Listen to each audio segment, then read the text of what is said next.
తెలంగాణ రాష్ట్రానికి అవసరమైన నిధులను విడుదల చేయాలి అని చెప్పి మేము ప్రయత్నం చేసినాం. స్వయంగా నేనే 3 సార్లు ప్రధానమంత్రిని కలిసిన. మొదటిసారి తెలంగాణ రాష్ట్రంలో ప్రభుత్వం ఏర్పడిన వెంటనే నేను ఉప ముఖ్యమంత్రి బట్టి విక్రమార్క గారు ప్రధానమంత్రి గారిని కలిసి ఎన్నికలు ముగిసిపోయినాయి, వివక్ష లేని వివాదాలు లేని సత్సంబంధాలను రాష్ట్ర కేంద్ర ప్రభుత్వాల మధ్యలో నెలకొల్పి అభివృద్ధికి ఒకరికొకరం సహకరించుకొని ముందుకు వెళ్తామని మొదటిసారి కలిసి చెప్పడం జరిగింది. రెండవసారి నరేంద్ర మోడీ గారు తెలంగాణ రాష్ట్ర పర్యటనకు వచ్చినప్పుడు ఆదిలాబాద్లో నేనే స్వయంగా వెళ్ళి వారికి స్వాగతం పలికి ఆ రోజు ఒక అడుగు నేను ముందుకు వేసి, ఈ దేశంలో ప్రధానమంత్రి పెద్దన్న లాంటి వాడు, మీరు పెద్దన్నలాగా వ్యవహరించాల్సిన అవసరం ఉన్నది. రాష్ట్రాల అభివృద్ధి జరగాలి అని అంటే నిధుల కేటాయింపులతో పాటు అనుమతులు వేగంగా ఇవ్వాలి. తెలంగాణ రాష్ట్ర ముఖ్యమంత్రిగా ప్రధానమంత్రిని పెద్దన్నగా మేము భావిస్తున్నాము. పెద్దన్న పాత్ర మీరు పోషించండి అని చెప్పి ఒక అడుగు ముందుకేసి చెప్పడం జరిగింది. ఆ తర్వాత జాతీయ ఎన్నికల తర్వాత నరేంద్ర మోడీ గారు 3వసారి ప్రధానమంత్రిగా బాధ్యత స్వీకరించిన తర్వాత ఇప్పటి బడ్జెట్లో తెలంగాణ రాష్ట్రానికి అవసరమైన నిధులను, అవసరమైన ప్రణాళికను పొందుపరిచి తద్వారా తెలంగాణ రాష్ట్రానికి సహకరించమని చెప్పి 3వసారి ఢిల్లీకి వెళ్ళి ప్రధానమంత్రి గారిని కలవడం జరిగింది. అన్ని సందర్భాలలో బేసిజాలకు తావు ఇవ్వకుండా, అనవసరమైన వివాదాలకు అవకాశం ఇవ్వకుండా, ఈ దేశ ప్రధానమంత్రి వివిధ రాష్ట్రాల ముఖ్యమంత్రులకు పెద్దన్నలాగా ఉండాలి, మిమ్మల్ని మేము పెద్దన్నగా భావిస్తున్నాం, మా రాష్ట్రానికి చాలా సంవత్సరాలుగా వివక్ష జరుగుతున్నది కాబట్టి ఈ వివక్షను తొలగించి మా నిధులు కేటాయించండి అని వారిని కలిసి చెప్పడం జరిగింది. కేంద్ర ప్రభుత్వంలో ఉన్న మంత్రులందరినీ కూడా కలిసి విజ్ఞప్తి చేయడం జరిగింది. కానీ ఈరోజు వికసిత్ భారత్ 2047లో 48,21,000 కోట్ల రూపాయలతోని బడ్జెట్లు ప్రవేశపెట్టి, అదేవిధంగా బడ్జెట్ మొత్తం సారాంశాన్ని చూస్తే మొత్తం బడ్జెట్లో తెలంగాణ అనే పదాన్ని నిషేధించిండ్రు. తెలంగాణ అనే పదాన్ని కూడా పలకడానికి కేంద్ర ప్రభుత్వము ఇష్టపడడం లేదు. 10వ బడ్జెట్ సమావేశాల సందర్భంగా ప్రధానమంత్రి గారు తెలంగాణ రాష్ట్ర ఏర్పాటు ప్రక్రియను తప్పుపట్టినప్పుడు, తెలంగాణ రాష్ట్ర ఏర్పాటు ప్రక్రియనే పార్లమెంటు విధి విధానాలు ఉల్లంఘించి ఏర్పడింది అని అన్నప్పుడు వారి మనసులో ఇంత కక్ష ఉంది తెలంగాణ పట్ల అనేది తెలంగాణ ప్రజలు ఊహించలేదు. వారు మొదటి నుంచి ఎందుకో తెలంగాణ పట్ల వివక్ష కాదు కక్ష చూపిస్తున్నట్టుగా అనిపిస్తుంది.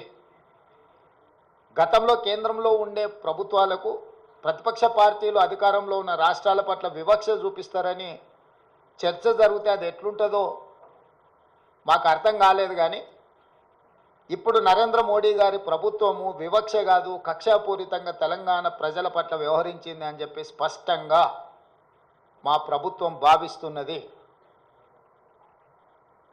ఏపీ పునర్విభజన చట్టంలో భాగంగా ఆంధ్రప్రదేశ్కు రాజధాని నిర్మించడానికి, ఆంధ్రప్రదేశ్కు పోలవరం నిర్మించడానికి, ఆంధ్రప్రదేశ్లో వెనుకబడిన జిల్లాలకు నిధులను కేటాయించడానికి, ఎన్ని రకాలుగా ఆంధ్రప్రదేశ్కు నిధులను కేటాయించాలనో అన్నిటికీ ఆంధ్రప్రదేశ్ పునర్విభజన చట్టాన్ని ప్రస్తావిస్తూ ఆ నిధుల కేటాయించడానికి ఒక అవకాశంగా తీసుకున్నారు. ఆంధ్రప్రదేశ్కి ఇచ్చే నిధులను ఆంధ్రప్రదేశ్కు ఎందుకు ఇస్తున్నారని మేము అడగడం లేదు. పునర్విభజన చట్టంలో భాగంగా ఆంధ్రప్రదేశ్కు నిధులు ఇచ్చినప్పుడు పునర్విభజన చట్టంలో భాగంగా తెలంగాణకు నిధులు ఇవ్వాలన్న బాధ్యత కేంద్ర ప్రభుత్వానికి లేదా? అదే ఆంధ్రప్రదేశ్ పునర్విభజన చట్టంలో బయ్యారం ఉక్కు కర్మాగారం ఉంది, కాజీపేట రైల్వే కోచ్ ఫ్యాక్టరీ ఉంది, సాగునీటి ప్రాజెక్టులలో పాలమూరు రంగారెడ్డి ఎత్తిపోతలకు కేంద్ర ప్రభుత్వం పోలవరంకి ఏ విధంగా నిర్మాణానికి సహాయం అందిస్తున్నారో ఆ విధంగా నిధులను కేటాయించాలన్న ఆలోచన కానీ, అదేవిధంగా గిరిజన యూనివర్సిటీ 10 సంవత్సరాల తర్వాత ఇప్పుడు మొదలైన ములుగులో దాని నిధుల విషయంలో కానీ, అదేవిధంగా మేము స్పష్టంగా ప్రధానమంత్రి గారిని కలిసి మీకు నమోమి గంగే ప్రాజెక్టు లాగానో సబర్మతి రివర్ ఫ్రంట్ లాగానో మీ గుజరాత్కు మీ ప్రాంతాలకు ఏ విధంగా అయితే మీరు నిధులను కేటాయించుకున్నారో ఆ విధంగా మూసీ రివర్ డెవలప్మెంట్ ఫ్రంట్కు నిధులు కేటాయించమని చెప్పి మేము అడగడం జరిగింది. విశ్వనగరంగా విస్తరిస్తున్న 5 ట్రిలియన్ ఎకానమీ అని పదే పదే చెప్పే నరేంద్ర మోడీ గారు మీ ఆలోచన ఈ దేశం 5 ట్రిలియన్ ఎకానమీకి చేర్చుకోవాలంటే భారతదేశంలో 5 మహానగరాలలో హైదరాబాద్ నగరం ఒకటి. ఈ హైదరాబాద్ నగరానికి మెట్రో విస్తరించడం ద్వారా ఇక్కడ మౌలిక వసతుల యొక్క అభివృద్ధిని చేయడం ద్వారా విదేశాల నుంచి పెట్టుబడులను ఆకర్షించి లక్షలాది మంది నిరుద్యోగ యువకులకు ఉద్యోగ ఉపాధి అవకాశాలు కల్పిస్తే దేశం యొక్క ఎకానమీ పెరుగుతుంది అని చెప్పి వారికి చెప్పడం జరిగింది. కానీ మెట్రోకు కానీ మూసీ రివర్ డెవలప్మెంట్ ఫ్రంట్ విషయంలో కానీ RRR రీజనల్ రింగ్ రోడ్ విషయంలో కానీ ఏ విషయంలో కూడా ఈ బడ్జెట్లో ఒక్క రూపాయి కూడా తెలంగాణకు ఇవ్వడానికి ప్రయత్నం చేయలేదు. ఆనాడు యూపీఏ ప్రభుత్వంలో కేటాయించిన ITIR కారిడార్ను గతంలో తెలంగాణ అధికారంలో ఉన్న ప్రభుత్వము కేంద్ర ప్రభుత్వం ఇద్దరు వివక్ష వల్ల ITIR కారిడార్ను మరుగున పడిపోయింది. ITIR కారిడార్ వస్తే పెట్టుబడులు వస్తాయి, పెట్టుబడులతో పాటు IT రంగ నిపుణులకు వేలాది లక్షలాది ఉద్యోగాలు వస్తాయి. మీరు దానికి సంబంధించిన కార్యాచరణను కూడా చేపట్టండి అని చెప్పి కేంద్ర ప్రభుత్వానికి మేము విజ్ఞప్తి చేసినాం. ఈరోజు ITIR కారిడార్ గురించి ఎక్కడ ప్రస్తావన లేదు.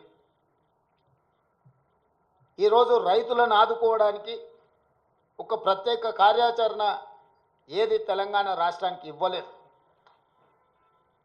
ఎడ్యుకేషన్ పట్ల కానీ, ఇరిగేషన్ పట్ల కానీ, హెల్త్ పట్ల కానీ, ఎంప్లాయ్మెంట్ పట్ల కానీ ఏ ఒక్క అంశంలో కూడా కేంద్ర ప్రభుత్వము తెలంగాణ యొక్క అభివృద్ధి కోసము ఆలోచన చెయ్యలేదు. ఈరోజు సబ్కా సాత్ సబ్కా వికాస్ అనేదైతే ఉందో ఈ స్లోగన్ బోగస్ అని చెప్పి బీజేపీ నిరూపించింది. వికసిత్ భారత్ అనే దాంట్లో తెలంగాణ భాగం కాదు అని ప్రధానమంత్రి గారు అనుకుంటున్నట్టుగా ఉన్నది. అసలు మొత్తం బడ్జెట్ను స్థూలంగా చూస్తే వికసిత్ భారత్ 2047 48,21,000 కోట్ల రూపాయల బడ్జెట్ను చూస్తే కుర్చీ బచావో బడ్జెట్ లాగా ఉన్నది. బీహార్కు ఆంధ్రప్రదేశ్కు తప్ప ఇతర రాష్ట్రాల పట్ల కేంద్ర ప్రభుత్వం వ్యవహరించిన తీరు కేవలం కుర్చీని కాపాడుకునే ప్రయత్నంలో భాగంగానే ఈ బడ్జెట్ను ప్రవేశపెట్టినట్టుగా కనిపిస్తుంది.